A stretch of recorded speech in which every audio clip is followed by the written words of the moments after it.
فقہ میں مکمل سورہ پڑھنا واجب نہیں ہے، چند آیات پڑھ لو کافی ہے۔ ہمارے یہاں مکمل سورہ پڑھنا، سورہ فاتحہ کے بعد مکمل سورہ پڑھنا واجب ہے۔ اگر کوئی سورہ نامکمل ہوتا تو پھر ائمہ علیہ السلام بتا دیتے یہ سورہ نہ پڑھنا، یہ نامکمل ہے۔ لیکن ائمہ علیہ السلام نے کبھی نہیں کہا کہ یہ سورہ نہ پڑھنا، وہ سورہ نہ پڑھنا، ہر سورہ مکمل ہے۔ عزیزان گرامی، قرآن کریم سرور کائنات نے اپنی زندگی میں جمع کیا اور بتایا کہ یہ ایک زندہ معجزہ ہے، اور قرآن نے بڑے واضح الفاظ میں یہ فرما دیا اللہ سبحانہ و تعالیٰ نے کہ فَأْتُوا بِمِثْلِ هَٰذَا الْقُرْآنِ،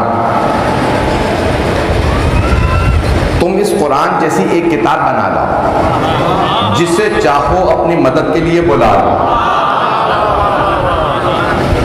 لیکن تم اس قرآن جیسا، اس قرآن کی کتاب جیسا کوئی کتاب نہیں بنا سکتے۔ آپ کے خیال میں اس زمانے کے لوگوں نے کوشش نہیں کی ہوگی؟ سب نے کوشش کی کہ اس کتاب جیسی ایک کتاب لکھنی ہے، ہم رسول خدا معاذ اللہ انہیں شکست دے دیں گے، محمد کو شکست ہو جائے گی صلی اللہ علیہ وسلم کو، وہ کہتے نام لیتے تھے، میں کہہ رہا ہوں نا رسول اللہ، وہ کہتے تھے انہیں شکست ہو جائے گی اگر ہم ایک کتاب بنا لیں قرآن جیسی، کوشش کرتے رہے۔ اللہ نے کہا میں آسان بنا دیتا ہوں، فَأْتُوا بِعَشْرِ سورہ میں مثلے 10 سورے بنا لاؤ، قرآن میں 114 سورے ہیں، 10 سورے قرآن کے سوروں جیسے بنا، 10 سورے بنا لو۔ انہوں نے کوشش کی، نہیں بنا سکے، اللہ نے کہا اور آسان بنا دیتا ہوں۔ پھر سورہ بقرہ میں اللہ نے آیت نازل فرمائی فَأْتُوا بِسُورَةٍ مِّن مِّثْلِهِ وَادْعُوا شُهَدَاءَكُم مِّن دُونِ اللَّهِ إِن كُنتُم، اگر تم جسے چاہو اللہ کے علاوہ اپنی مدد کے لیے بلا لو، ہے مشرک و کافر ہو، قرآن کے سوروں جیسا ایک سورہ بنا لاؤ۔ یہ چیلنج کہاں دیا جا رہا ہے؟ مکے میں۔ تھوڑی سی توجہ ہو، چیلنج اللہ نے دیا مکے میں، پیغمبر پہلے مکے میں تھے، ہجرت کر کے مدینے گئے، مکے میں ہیں، اللہ نے چیلنج دیا قرآن جیسی کتاب بنا لا، نہ بنا سکو تو 10 سورے، نہیں تو ایک سورہ بنا لو قرآن کے سوروں جیسا۔ تمام بڑے بڑے ادباء،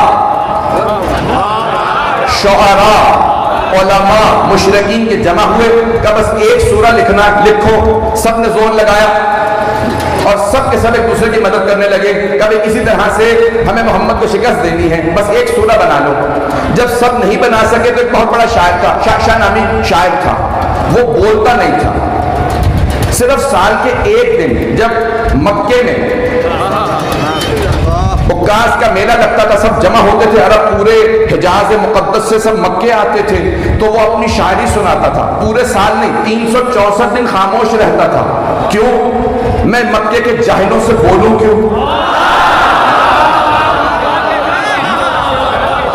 ان سے بات کر کے میری فصاحت کم ہو جائے گی، بلاغت ختم ہو جائے گی، تو بولتا نہیں تھا، پورے سال خاموش رہتا، صرف ایک دن بولتا، جب سارے کے سارے حجاز کے لوگ جمع ہو جاتے، سناتا میں نے یہ کلام کہا، یہ کلام کہا، تو سب نے، اس کی عادت تھی عصر کے وقت اپنے گھر سے چہل قدمی کے لیے نکلتا تھا، تو تمام شعراء، کیونکہ ایسے بھی شاعر تھے جو لکھنا پڑھنا نہیں جانتے تھے لیکن شاعر تھے، اگر پہنچ رہے ہوں، ایک جملہ کہہ کے آگے بڑھوں گا، تو قرآن زندہ معجزہ، زندہ معجزہ، ہر زبان میں 2 چیزیں ہوتی ہیں، نظم اور نثر۔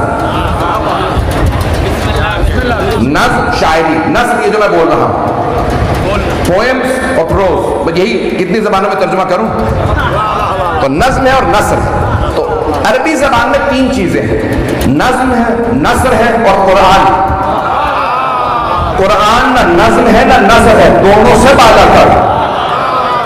تو تمام کے تمام شعراء ادباء جمع ہو گئے کہ ہمیں جواب دینا ہے، تو انہوں نے کیا کیا، ہر روز عصر کے وقت جب شاشا اپنے گھر سے نکلتا تو اپنا کلام لکھواتے، شاشا میں نے یہ نیا کلام کہا، وہ اپنا قلم ہاتھ میں رکھتا تھا، کیوں؟ بولتا تو تھا نہیں، فصاحت کم ہو جائے گی، بس ایک مرتبہ کسی کی بھی شاعری پڑھتا اور ہاتھ میں قلم ہوتا تھا، پڑھ کے ایک مرتبہ میں تصحیح کر دیتا، اس میں یہ غلطیاں ہیں، اسے ایسے لکھنا چاہیے تھا، بولتا نہیں تھا، صرف پڑھ کے ایک مرتبہ غلطیاں درست کر دیتا، تصحیح کر دیتا۔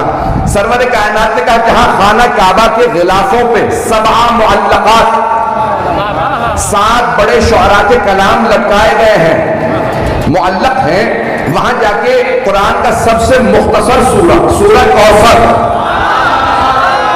لکھ کے لگا دو، تاکہ جو عرب آئے پڑھنا جانتا ہو تو پڑھے گا، نہیں تو پوچھے گا ساتھ تھے یہ کس کا کلام ہے؟ سبا معلقات کے مقابلے میں تو سب کے سب کہتے ہیں یہ محمد نے چیلنج کے طور پہ بھیجا کہ وہ اللہ کا رسول ہے. سب پڑھتے سنتے.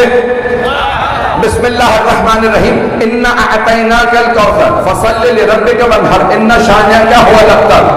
اللہ کے رسول نے جب چیلنج کے طور پہ ایک سورہ دیا تو وہ بھی سورہ کوثر، کیونکہ جس بی بی کے شان میں سورہ نازل ہوا تھا اس بی بی کا جواب نہیں، اس سورہ کا بھی جواب نہیں. چلتے رہیے گا.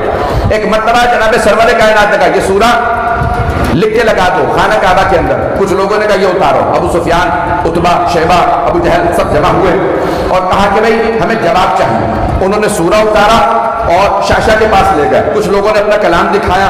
شاشا نے ایک مرتبہ قلم نکالا، تصحیح کی، آگے بڑھا. کسی دوسرے نے اپنا کلام دکھایا، یہاں تک کہ ایک مرتبہ کسی نے سورہ کوثر سامنے رکھا. شاشا نے قلم اٹھایا، جلدی سے سورہ پڑھا. جب لکھنا چاہا تو کچھ لکھ نہیں سکا. اس نے دوبارہ سورہ کوثر کو پڑھا. دوبارہ سوچا اس میں غلطی نظر نہیں آ رہی. جب تیسری مرتبہ اس نے سورہ کوثر کو پڑھا تو پڑھنے کے فوراً بعد بول اٹھا جو بولتا نہیں تھا، ما ھذا من کلام البشر. یہ بشر کا کلام نہیں ہے، یہ ما فوق البشر کا کلام ہے. مجھے اس میں خطا نظر نہیں آ رہی. ایک مرتبہ ابو سفیان نے کہا کلام چھپا دو، شاشا کو جواب نہیں آ رہا. جب شاشا کو جواب نہیں آ رہا تو کسی سے جواب نہیں بنے گا. تو ابو سفیان سے سب نے کہا کہ جواب محمد نے مانگا، سورہ کا جواب تو اب کیا کریں گے؟ کہا میرے گھر چلو. دارالندوا میں اس کا گھر. کراچی کی زبان میں پنچایت کہتے ہیں. مجھے کسی نے کہا، میں کسی بچے سے پوچھ رہا تھا کہ اس کا ترجمہ کیا کہیں گے؟ پنچایت ہی کہتے ہیں جو آپ بتا رہے ہیں. تو اس کے گھر میں پنچایت لگتی تھی. سارے کے سارے سردار جمع ہوتے تھے. سردار قریش کے جتنے سردار تھے ابو سفیان کے گھر پہ جمع ہوتے، سب جمع ہو گئے. اس نے کہا جواب لکھے گے. کہا جواب تو اب نہیں بن سکتا. ابو سفیان نے کہا اب جواب نہیں بن سکتا. جب سب شعراء نے گھٹنے ٹیک دیے، محمد کا جواب نہیں ہے. تو ایک مرتبہ سب نے پوچھا ابو سفیان اب کیا کریں گے؟ کہ محمد کو قتل کر دو. قتل سے پہلے بھی ایک منصوبہ بنایا تھا، تفصیل کا وقت نہیں ہے، شاید میں نے پڑھا آپ کا سن رکھا ہو کہ بھئی کل سے اپنے بچوں کو بھیجو، میں بتاؤں گا کیا کرنا. جب محمد گھر سے نکلے بچے انہیں پتھر مارے اور کہیں کہ مجنون ہے، تاکہ کوئی ان کا کلام نہ سنے، مجنون کی باتیں نہ سنے. شاعر کہا، مجنون کہا، جادوگر کہا. بھئی تین الزامات لگے پیغمبر پہ، یہ شاعر ہے، جادوگر ہے یا مجنون. بچوں نے پتھر مارے. بچوں کو خواتین سے کہا کہ جادوگر، خواتین جادوگروں سے ڈرتی تھی. مردوں سے کہا شاعر ہے. اس زمانے کے شاعر شرابی ہوتے تھے، بد کردار ہوتے تھے کہ ان کے قریب نہ جانا. اب تین الزامات لگا کے سارے مکے والوں کو پیغمبر سے دور کرنے کی کوشش کی گئی. جب دور نہ کر سکے گا کانوں میں روئیاں ٹھوس لو. جو مکے سے باہر سے آئے روئی رکھے، محمد کے کلام کو نہ سننا. یہ قرآن سناتے ہیں، جو سنے وہ ان کا ہو جاتا. باہر سے آنے والا جو ان کا کلام سنتا ان کا ہوتا تھا، کوئی نہ سنے. اب پتا چلا جب کسی کے علم کا جواب نہ ہو تو سازشیں کی جاتی ہیں. ابھی بھی نہیں ہے لوگ، مجمع نہیں ہے ایسا. جب کسی کے حق کی مخالفت کی، انسان کے پاس حق کی کوئی جواب کوئی نہ ہو، انسان کے پاس جواب نہ ہو تو انسان تہمت لگاتا. عزاداری میں بھی 3 تہمتیں لگی. بچوں کو دور کرنے کے لیے کہا گیا دیگ میں ڈال دیتے ہیں.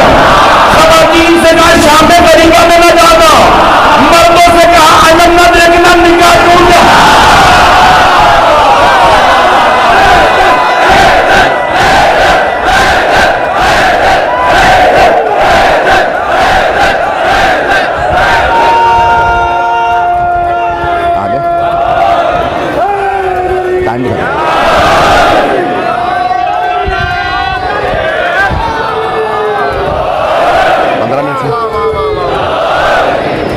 فرما رہے ہیں جب وہ علم کا جواب نہیں رکھتے تھے، اعجاز کا جواب نہیں رکھتے تھے. ہر دور میں جب انسان کے پاس علم کا جواب علم سے نہیں ہوتا تو پھر دہشت گردی کی جاتی ہے،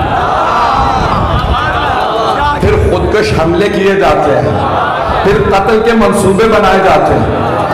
ایک روک کے جملہ پیش کر رہا ہوں. سرور کائنات کے ساتھ بھی یہی ہوا، مولا کائنات کے ساتھ بھی. خوارج جمع، خوارج تو سمجھتے ہیں اتنا، خارجی کو اس جمع ہے خوارج، خوارج جمع ہوئے کہ علی کا جواب نہیں ہے، کیا کریں کہ پھر علی کو مسجد میں قتل کر دیتے، خوارج جمع ہوئے، پیٹ تک داڑیاں چھے، سجدوں کے نشان چھے، بہت زیادہ نمازیں روزے قرآن سب کچھ کرتے تھے، اور کیا کہہ رہے تھے، یا علی اکفرتا، یا علی معاذ اللہ استغفر اللہ، دہراتے میں میری زبان لرسی ہے، یا علی اب کافر ہوگا۔ آج بہت سے نوجوان بچے کہتے ہیں مولانا ساری دنیا ہمیں کافر کے لیے، کیا بات ہے، وہ جسے رسول خدا نے کہا یہ کل ایمان ہے،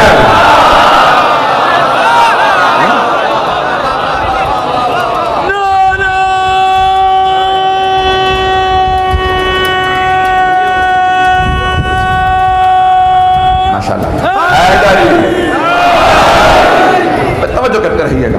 تو قرآن زندہ معجزہ، جناب امیر کے خلاف بھی کیا منصوبہ بنایا، مسجد میں اس نے کیوں مارا، کبھی آپ نے سوچا؟ عبد الرحمن ابن ملجم،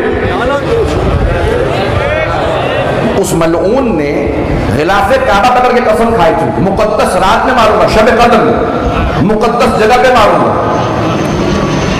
اعمال کرنے کے بعد ماروں، کسے؟ مولا کائنات کو، کیوں؟ کیونکہ نیک کام کر رہا ہوں۔ اگر آج مسجدوں میں حملہ ہو، مجلسوں پہ حملہ ہو، مقدس عبادت پہ حملہ ہو، نہیں ہے لو، تو سمجھ جائیے کہ ابن ملجم کی نسل سے بھاگتی ہے۔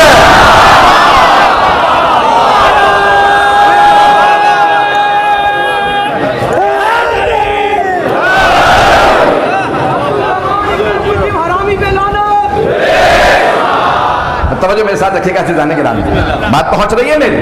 اب سرور کائنات نے کہا زندہ معجزہ ہے قرآن کریم، وہ علم کا جواب علم سے نہیں لا سکتے۔ میں جو انچولی میں پڑھ رہا ہوں وہاں پہ حکمت میرا موضوع ہے، دین و حکمت، وہاں میں پیش کروں گا، لیکن ایک اشارہ کر رہا ہوں، سارے کے سارے عرب ابو الحکم حکمت کا باپ کہتے تھے ابو جہل کو،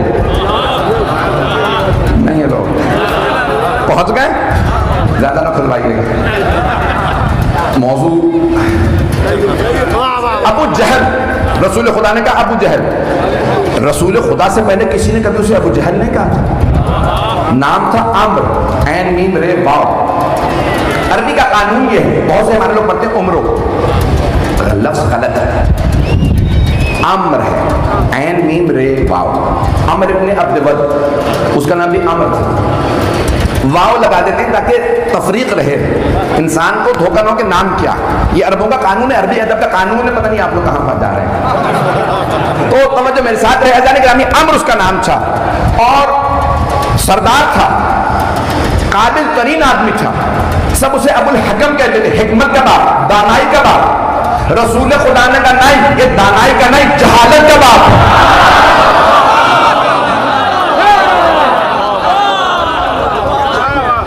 اتنا قابل ہو کے اسے توحید سمجھ نہیں آ رہی، رسول خدا کو دیکھ کے مان نہیں رہا، جو دیکھ کے پیغمبر کو نہ مانے، پیغمبر نہیں، جو دیکھ کے معصوم کو نہ مانے، وہ جتنا بھی پڑھا لکھا ہو ابو جہل ہے، چاہے پیغمبر کو دیکھے، چاہے حسین کو کربلا میں دیکھے۔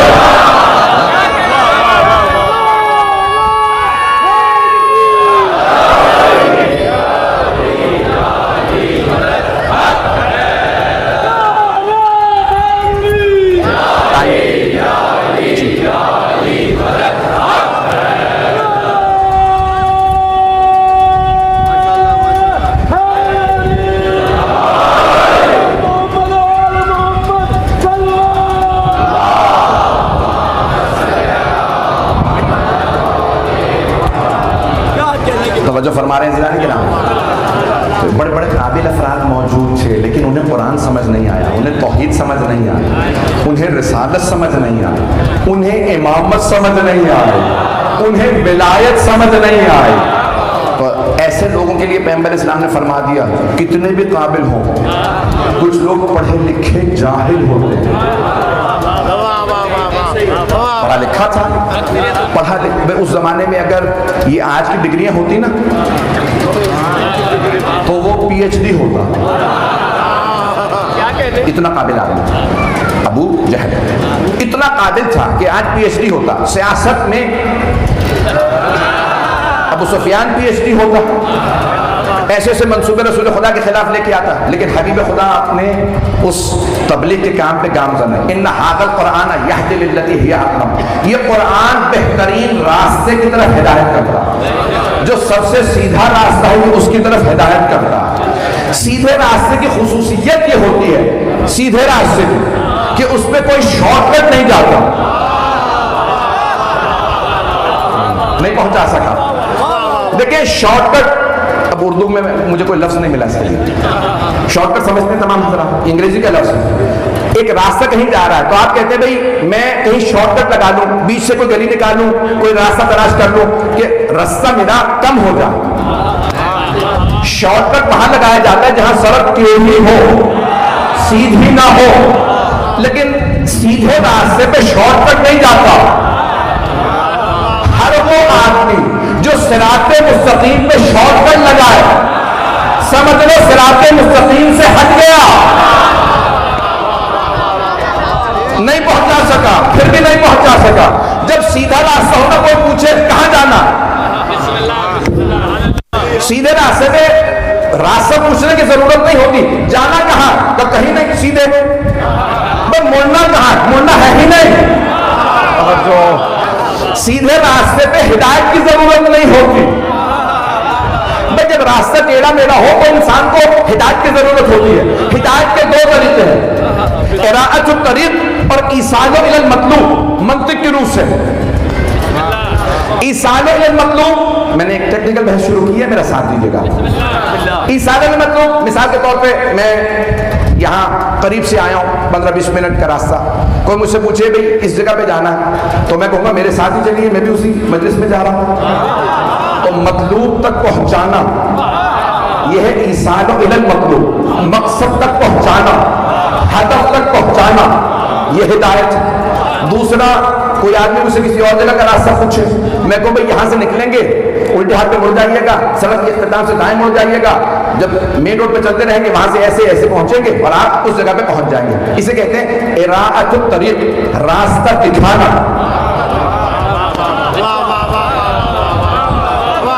بھائی ہدایت کے دو ہی طریقے ہیں، راستہ دکھانا یا مقصد تک پہنچانا.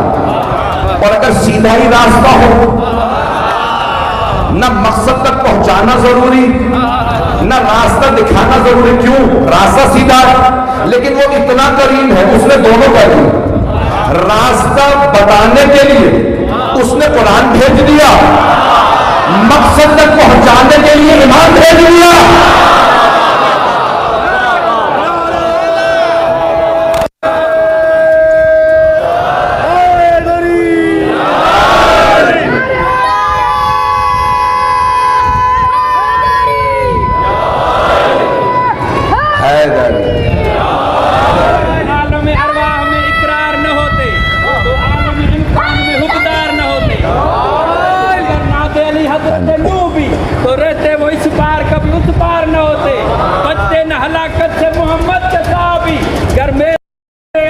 مددگار نہ ہوتے. اسلام تو بناتا ہے اندر سے بہادر، اگر ہوتے مسلمان تو فرار نہ ہوتے. ہے میرے علی کو اس لیے کہ حیدر کے بنا یار کبھی یار نہ ہوتے. توجہ فرمانے جانے کی رہا. تو مجھے اعجاز قرآن کو آج مکمل کرنا تھا تاکہ میں تفسیر کو شروع کر سکوں. فیضان کے نامی یہ قرآن زندہ معجزہ اور زندہ معجزہ. دیکھیں نوجوانوں کے لیے، بچوں کے لیے پیش کر رہا ہوں صرف سادہ سی مثال. مجھے پورا یقین ہے جس طرح سے مجمع مجھے دیکھ رہا ہے میری ایک بات پہنچ رہی ہے. اگر کسی بچے کو، نوجوان کو کسی صدر کا، وزیر کا اللہ نہ کرے خط آ جائے، پہنچا پایا؟ میں نے بڑا سوچ سمجھ کے کہا، خط آ جائے تو وہ بار بار پڑھے گا، صبح اٹھتے دیکھے گا وزیر اعظم نے مجھے خط لکھا. ہر آدمی کو دکھائے گا دیکھیے وزیر اعظم نے میرے نام خط لکھا. بار بار خود بھی دیکھے گا، یاد بھی ہو جائے تو دیکھتا رہے گا. خط وزیر اعظم سے آیا، کوئی بادشاہ، صدر کوئی خط لکھ دے تو انسان بار بار دیکھے گا، اسے بار بار پڑھے گا، یاد بھی ہو جائے تو پڑھتا رہے گا. اور اگر اللہ نے کوئی خط لکھا ہو اور نام قرآن ہو اور کوئی جوان صبح اٹھ کے نہ کھولے، بار بار کھول کے دیکھیں، پڑھ نہ بھی سکتے ہو، کھولے، اللہ نے خط لکھا. بار بار اللہ نے کیا کہا؟ یا ایھا الذین آمنوا، اے ایمان والو. اللہ نے آپ سے خطاب کیا. عزیزان گرامی، اس میں 114 سورے ہیں جہاں بار بار اتنے فضائل سن کے آپ خوش ہوتے ہیں. مجھے پتہ نہیں میری بات پہنچ رہی ہے نہیں پہنچ رہی. آپ مولا علی کے فضائل سن کے خوش ہوتے ہیں، پڑھ کے بھی خوش ہوا کیجئے. تو میں نے پہلی مجلس میں کہا تھا اللہ نے تمام انبیاء کو جیسے تقاضے تھے ویسے معجزات دی. جناب موسیٰ کو جیسے تقاضے، جناب عیسیٰ کو. سرور کائنات کے زمانے میں دو چیزوں کا زور تھا، عربی زبان کا، تلوار کا. ان کی زبان کا جواب قرآن، تلوار کا جواب آئی. سب کے ذہنوں میں ہے. تو اللہ سے ایک آیت قرآن کریم کی پیش کر رہا ہوں تاکہ اعجاز قرآن کا موضوع مکمل ہو جائے. مجھے بسم اللہ کی تفسیر کو شروع کرنا، میں ابھی تک تفسیر پہ نہیں آ سکا ہوں.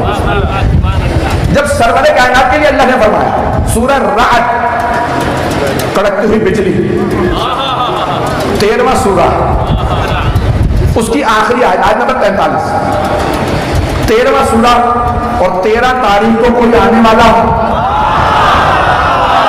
اس کی شان میں اس سورہ میں بہت سی آیا.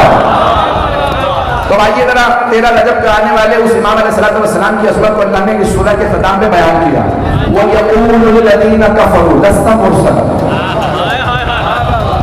قُلْ كَفَىٰ بِاللَّهِ شَهِيدًا بَيْنِي وَبَيْنَكُمْ وَمَنْ عِندَهُ عِلْمُ الْكِتَابِ. اے میرے رسول، یہ جو کافر ہیں نا آپ سے کہتے ہیں آپ اللہ کے بھیجے ہوئے رسول نہیں. قرآن سنتے ہیں پھر بھی کہتے ہیں آپ کو اللہ نے نہیں بھیجا. آپ نے خود کہا کہ میں رسول ہوں. اور ان کے جواب میں کہہ دیجیے کفا باللہ شہیدا بینی و بینکم ومن عنده علم الکتاب. اے کافرو، تمہارے اور میرے درمیان بس 2 گواہ کافی. کس بات پہ؟ کہ میں اللہ کا رسول ہوں. بس 2 گواہ کافی. ایک خود اللہ فرما رہا، ایک میں کافی ہوں. دوسرا وہ جس کے پاس پوری کتاب کا علم ہے. اگر پہنچ جائے جس کے پاس پوری کتاب کا علم ہے. مسجد کوفہ مولا متقیان خطبہ دے رہے، خطبہ دیتے دیتے ایک آدمی وسط سے کھڑا ہو گیا، کہا یا علی، قرآن کریم میں اللہ نے سینکڑوں آیات آپ کی شان میں نازل کی، یہ بتائیے ان تمام آیات میں آپ کو اپنی شان میں نازل ہونے والی کون سی آیت سب سے زیادہ پسند ہے؟ میرے مولا نے یہ نہیں فرمایا کل تک کی مہلت دے میں ذرا قرآن دوبارہ دہرا لوں. نہیں ہے مجموعہ. نہیں دیکھیں، اگر میں آپ میں سے بھی کسی سے کہوں نا آپ کو اپنی کون سی خوبی پسند ہے تو آپ آدھا گھنٹہ 20 منٹ لے لیں گے سوچنے پہ کہ مجھ میں اتنی خوبیاں ہیں، کون سی خوبی سب سے زیادہ پسند ہے.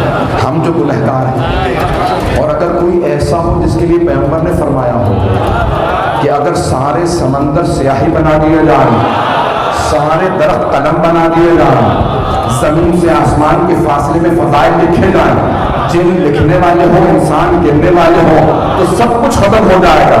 میرے بھائی علی کے فضائل ختم نہیں ہوں گے. جن کے اتنے فضائل، ان مولا سے سوال کیا مولا آپ کو اپنی شان میں کون سی آیت سب سے زیادہ پسند؟ مولا نے یہ نہیں کہا کل تک کی مہلت دے، آدھا گھنٹہ دے قرآن سوچ لوں. اسی وقت فلبتی مولا نے فرمایا جتنی آیات میری شان میں آئی ہیں ان تمام آیات میں سے مجھے یہ آیت سب سے زیادہ پسند. وَيَقُولُ الَّذِينَ كَفَرُوا لَسْتَ مُرْسَلًا قُلْ كَفَىٰ بِاللَّهِ شَهِيدًا بَيْنِي وَبَيْنَكُمْ وَمَنْ عِندَهُ عِلْمُ الْكِتَابِ. یہ رسول خدا سے اللہ نے خطاب کیا کہ آپ کے اور میرے درمیان ہے. کافروں کہہ دیجیے میرے حبیب آپ کے میرے درمیان بس 2 گواہ کافی، ایک اللہ، دوسرا وہ جس کے پاس پوری کتاب کا علم. یعنی یہی آیت سب سے زیادہ پسند کیوں ہے؟ آپ نے فرمایا کیونکہ یہاں اللہ نے اپنے نام کے ساتھ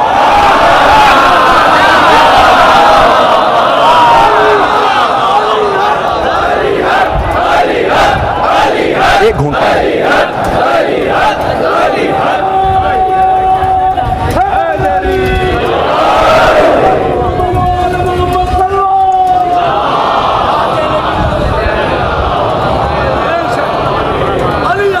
توجہ فرمائیے گا نہیں میرا.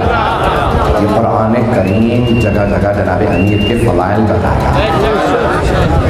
صرف سننے پہ اکتفا نہ کریں، پڑھیں، اس قرآن کو پڑھیں. اور اگر کوئی پڑھنا نہ جانتا ہو، واحد دنیا کی کتاب ہے جسے پڑھنا بھی ثواب ہے، سننا بھی ثواب ہے، دیکھنا بھی ثواب ہے. جب چھٹے امام سے کسی نے کہا مولا میں نے قرآن حفظ کر لیا، آپ کہتے ہیں دیکھ کے پڑھو، تو کیا ابھی بھی دیکھ کے پڑھو؟ مولا نے کہا ہاں، صرف دیکھ کے نہیں، اونچی آواز سے دیکھ کے پڑھو. کہا مولا کیوں اونچی آواز سے دیکھ کے پڑھو؟ تاکہ کہا پڑھنے کا ثواب بھی ملے، سننے کا ثواب بھی ملے، دیکھنے کا ثواب بھی ملے. قرآن دیکھنا بھی ثواب ہے. ایک سخت جملہ نوجوانوں اور بچوں کے لیے، بزرگوں سے معذرت کے ساتھ. ایک بہت بڑے استاد ہمارے ہمیشہ کہتے تھے اگر کوئی آدمی پوچھے میرا 12ویں امام سے کیسا تعلق واسطہ ہے، تو اس سے کہو ذرا دیکھ تیرا قرآن سے کیسا تعلق ہے. کیوں؟ یہ قرآن ثابت ہے، وہ قرآن ناطق ہے. احترام کرتے ہو قرآن کا، تعظیم کرتے ہو، اسے مانتے ہو، کبھی جھوٹی قسم نہ کھانا قرآن کی، اس کی تعظیم کرنا، اسے بار بار پڑھنا، دل سے لگا کے رکھنا. امت میں کچھ ایسے لوگ آئے کہ جب جنگ ہوئی نا مولا علی سے، انہوں نے قرآن نیزوں پہ اٹھایا. ایسا ہوا جنگ صفین میں انہوں نے قرآن نیزوں پہ اٹھایا. یعنی قرآن کا واسطہ جنگ روکو. چلو انہوں نے قرآن اٹھائے تھے، مولا کے ساتھ آنے والے کہنے لگے یعنی سامنے قرآن ہے آپ جنگ بھی روک رہے ہیں. مولا نے کہا اگر یہ قرآن مانتے ہوتے میرے مقابلے میں نہ آتے. کہا یعنی سامنے قرآن ہے. مولا نے کہا ان سے قرآن لے لو، یہ قرآن کو نہیں مانتے، تم مانتے ہو، تمہیں دکھا کے دھوکہ دے رہے ہیں.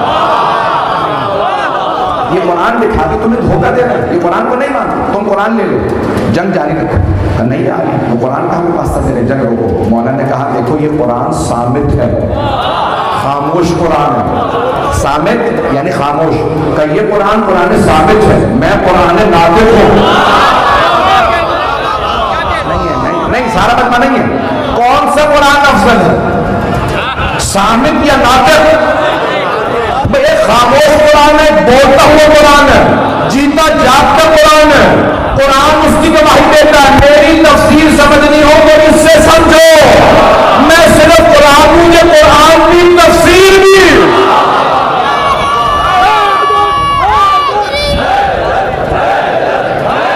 ٹائم ہے.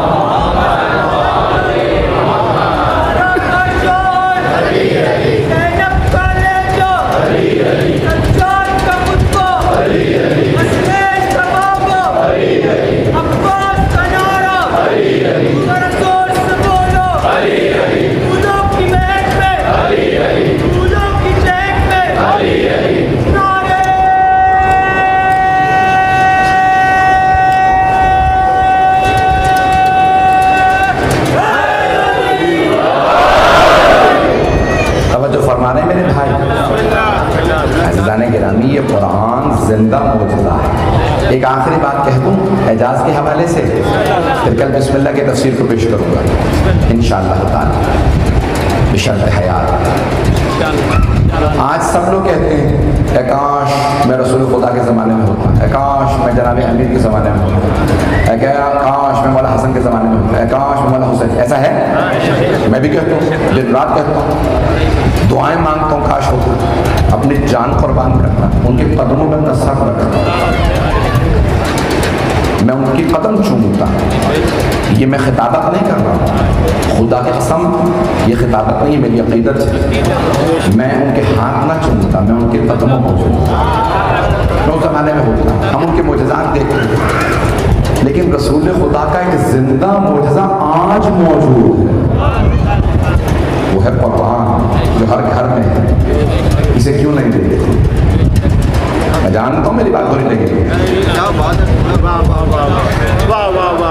کیوں نہیں دیکھتے اس قرآن کریم؟ اس تبلیغی جملے پہ بھی نعرہ لگانے کا شکریہ کہ آپ حضرات جو محبت دے رہے ہیں. میں اپنے آپ کو کسی لائق نہیں سمجھتا، میں حقیر ہوں، ناچیز ہوں، ادنا سا خادم اہل بیت ہوں. میں ممنون ہوں آپ محبت سے سن رہے ہیں میرے جملوں.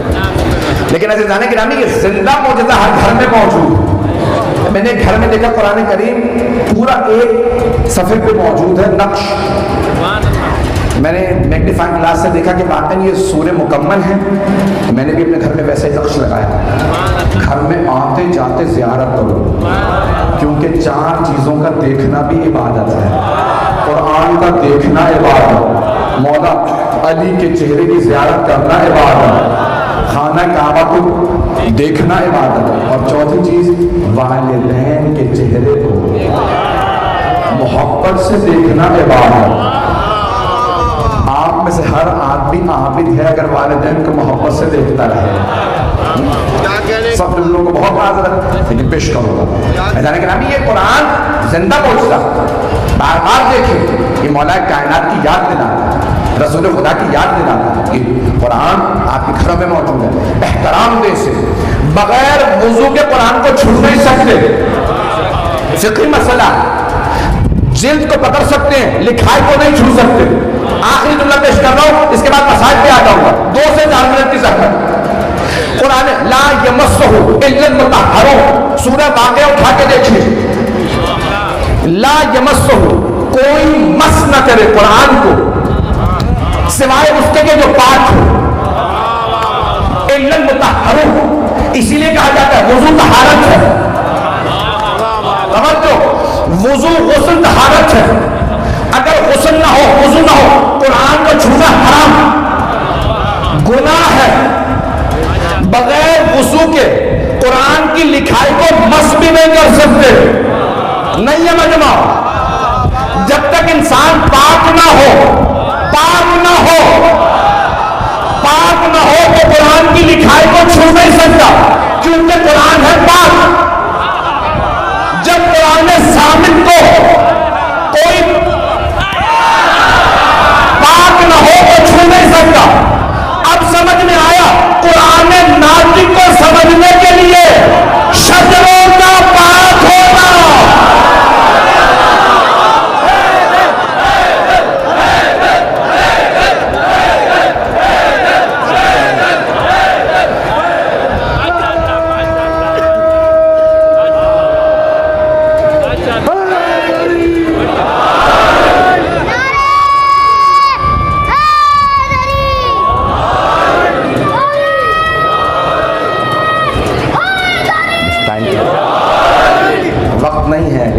گرامی آپ نے غور فرمایا، یہ کیوں فرمایا سرور کائنات کہ یعنی کوئی بغض نہیں رکھے گا سوائے اس کے اس کا شجرہ بیان لائق نہ ہو.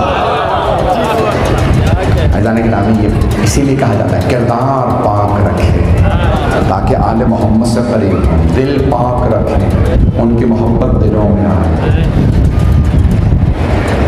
اور اگر کوئی پاک نہیں تھا تو وہ آل محمد کے پاس نہیں آ سکتا. چند اچانک بارش کی چند قطرات آئیں، پیش کر رہا ہوں. مسائل کی طرف جا رہا ہوں، یہ رحمت پروردگار، میں مسائل کی طرف جا رہا ہوں. لیکن اس سے پہلے جملہ کہنا چاہتا ہوں. میں نے جملہ چند برس پہلے رضویہ میں پیش کیا تھا، اسی پہ تمام کروں. تمام اس کو اپنے ذہن نشین کر لیں اس جملے کو. جناب سید الشہداء نے شب عاشور فرمایا جو جاننا چاہتا ہے چلا جائے، کوئی نہیں ہے. اور عصر میں فرمایا جو آنا چاہتا ہے آ جائے.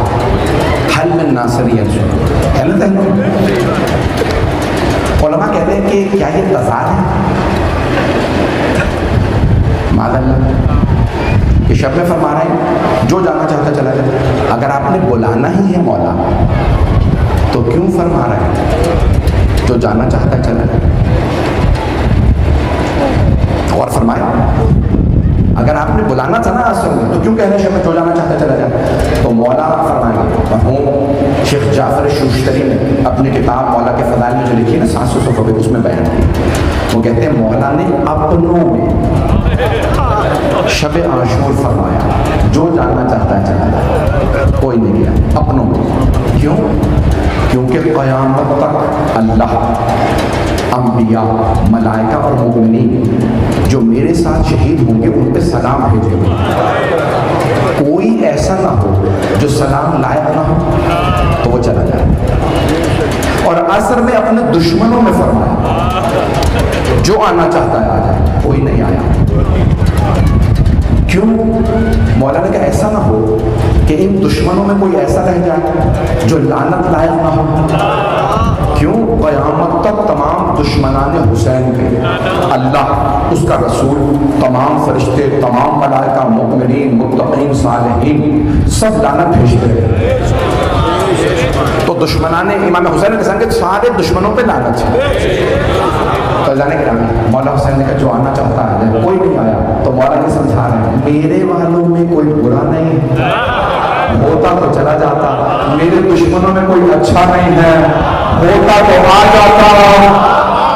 بس بس پہنچ گئے حضرات۔ تو مولا حسین نے اس انداز سے فرمایا جو آنا چاہتا ہے۔ اب ایک ایسی ہستی تھی جو مولا کے پاس نہیں تھی، یعنی مولا اپنے علم امام سے جانتا، نام ہے حضرت حر۔ حضرت حر یزیدی لشکر عمر سعد کے ساتھ۔ عمر سعد بہت ہی ملعون انسان، بلکہ انسان ہی نہیں تھا، درندہ تھا۔ میں بہت ماننا چاہوں گا، سوال شروع ہو چکی ہے، مکمل کر لوں مسائل۔ میں بھی آپ کے ساتھ ہی بیٹھا ہوں، بس میرے بھائی مولا آپ سب لوگوں کو سلام۔ ٹائم ہے بس میں زحمت تمام۔ تو جناب سید الشہداء جانتے ہیں اپنے علم امامہ سے، ایک ایسا ہے جو ان شہداء میں ہے لیکن ابھی آیا نہیں۔ بہت سے علماء کہتے ہیں اسی لیے آپ نے 9 محرم کو جناب عباس سے کہا ذرا ان سے کہو ابھی جنگ نہ کریں، تم نے مجھے محرم کل مار دیں۔ ابھی کچھ لوگ پہنچے نہیں۔ حضرت حر 9 محرم گزار کے، شب عاشور گزار کے آئے۔ شب عاشور حضرت حر نے ایک جملہ سنا، کسی چھوٹی سی بچی کی آواز آ رہی ہے،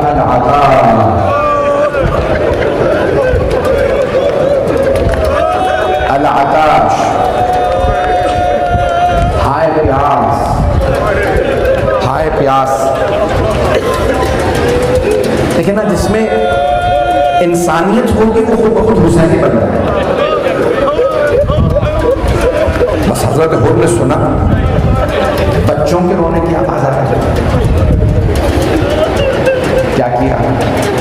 عمر سعد کے خیمے میں گئے، اسے ایک سوال کیا، اے عمر سعد اتنا بتا دے کیا واقعاً کل جنگ ہوگی؟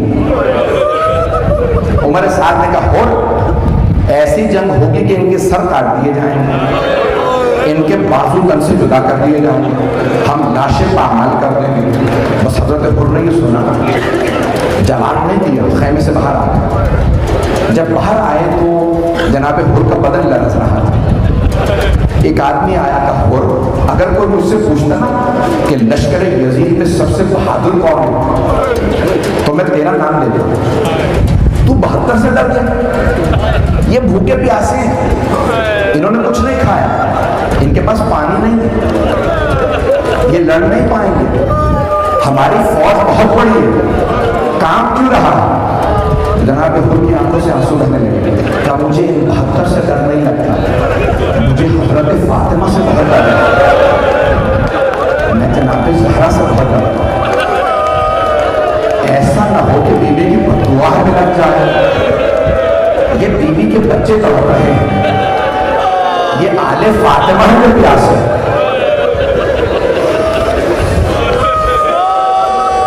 حضرت حر کو بیوی سے بڑی عقیدت تھی، بیوی کی بہت عصمت کا قائل تھی جناب سیدنا، ہے نا روایت میں کہ 2 محرم کو جب پانی پلایا تھا مولا حسین علیہ السلام، پورے 1000 لشکر کو گھور کے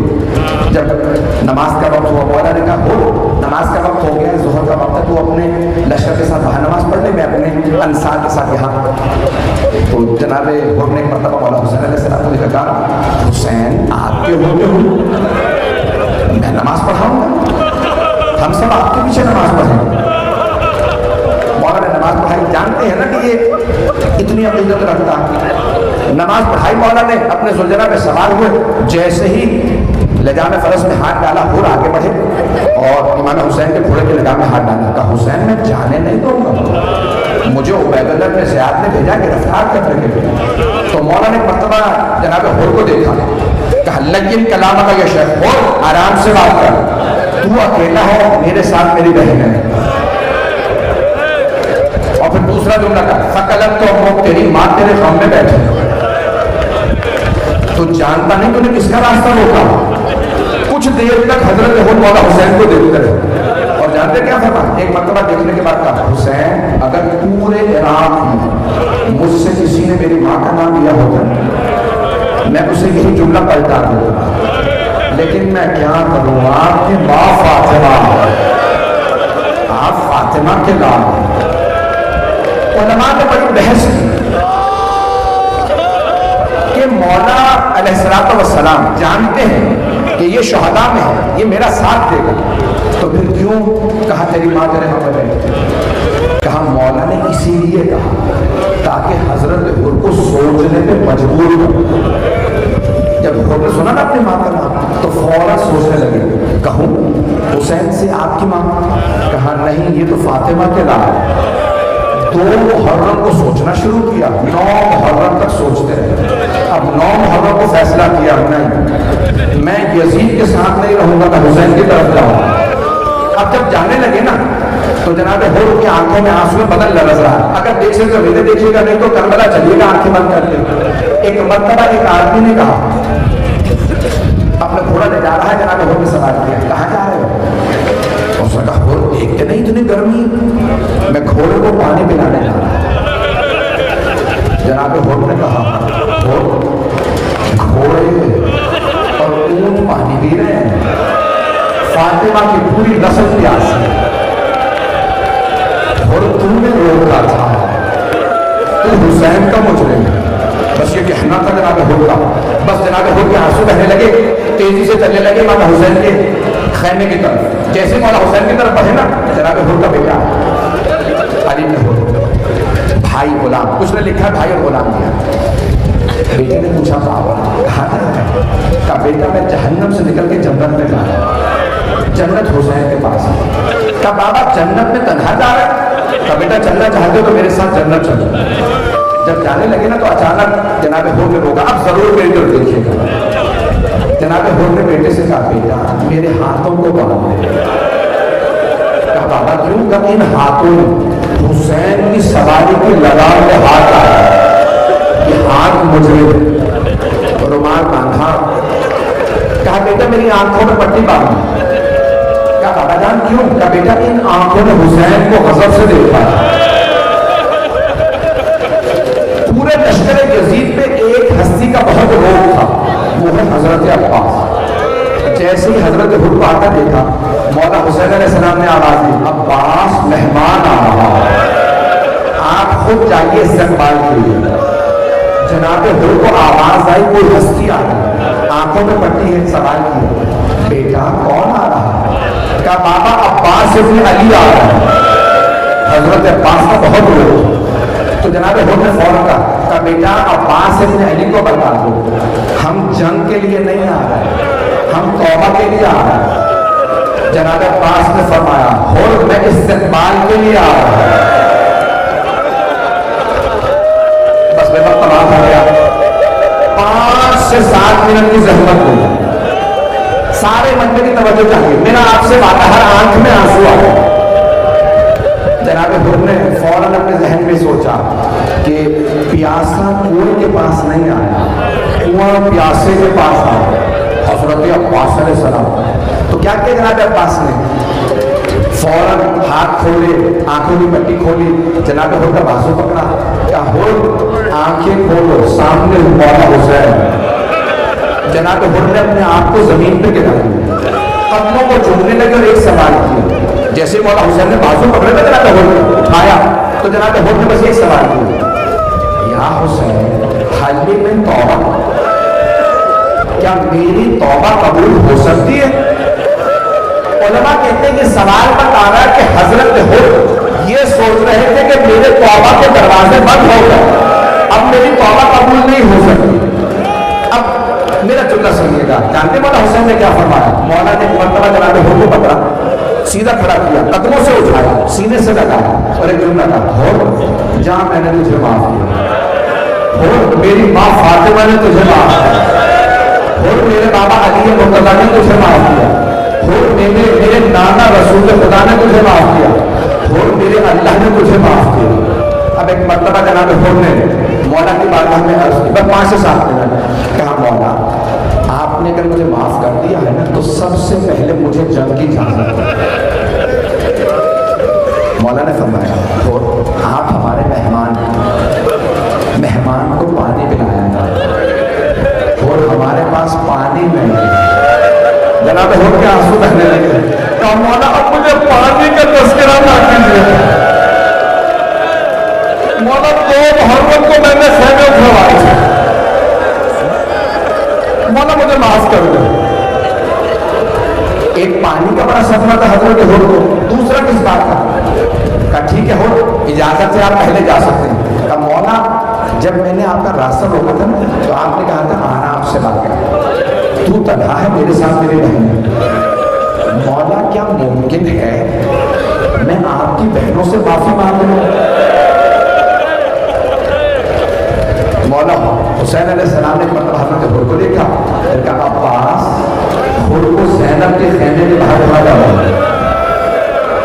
جناب حر آیا، جہاں بیویاں تھیں نا وہاں باہر کھڑے ہو، گھوڑے پہ سوار ہے، سر پہ خول ہے، زرہ پہن رکھی ہے۔ جناب حر نے بلند آواز سے کہا، اے عصمت تطہیر کی پروردہ بیویوں، اے علی و بطول کی بیٹیوں، میں آپ کا مجرم ہوں، میں نے آپ کے بھائی کا راستہ روکا، مجھے معاف کر دیجیے گا، روز قیامت اپنی ماں فاطمہ سے میری شکایت نہ کیجیے گا۔ بس یہ جملہ کہنا تھا، بیویوں کے رونے کی آواز آنے لگی، جناب سیدہ کا نام آنا تھا، ساری بیویاں رونے لگی۔ جناب حر کے کانوں میں آواز گئی کہ بیویاں رو رہی ہیں۔ حضرت حر نے ایک مرتبہ اپنے سر سے خود اتارا، اپنے آپ کو زمین پہ گرایا، جیسے زمین پہ گرایا سر میں خاک ڈالنے لگے، چہرے پہ ماتم کرنے لگے۔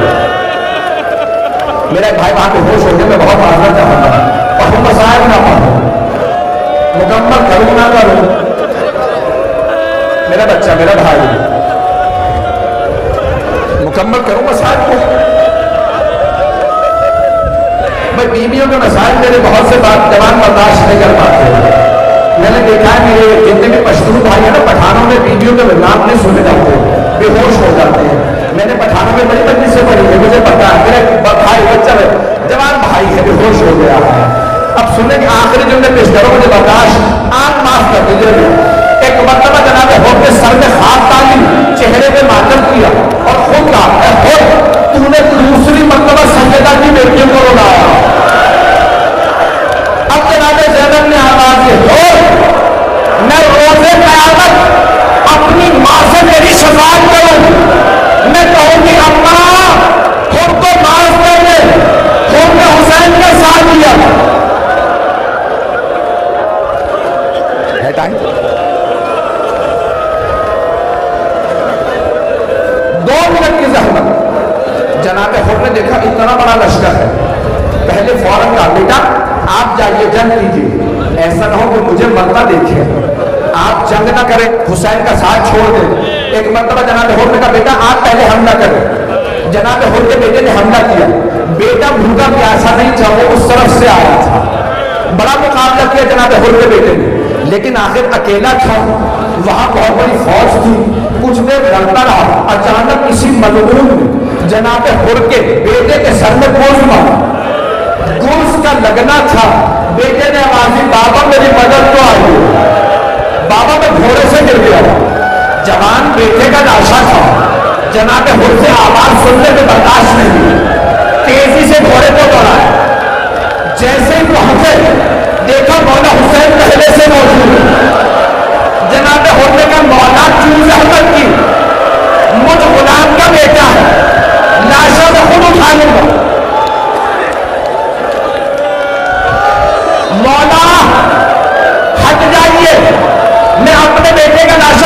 مانوں گا. مولا سے حمد نہ کیجیے. مولا حسین نے حضرت ہو کو دیکھا کہ ہو ہٹ جا, میں ناشا اٹھاؤں گا.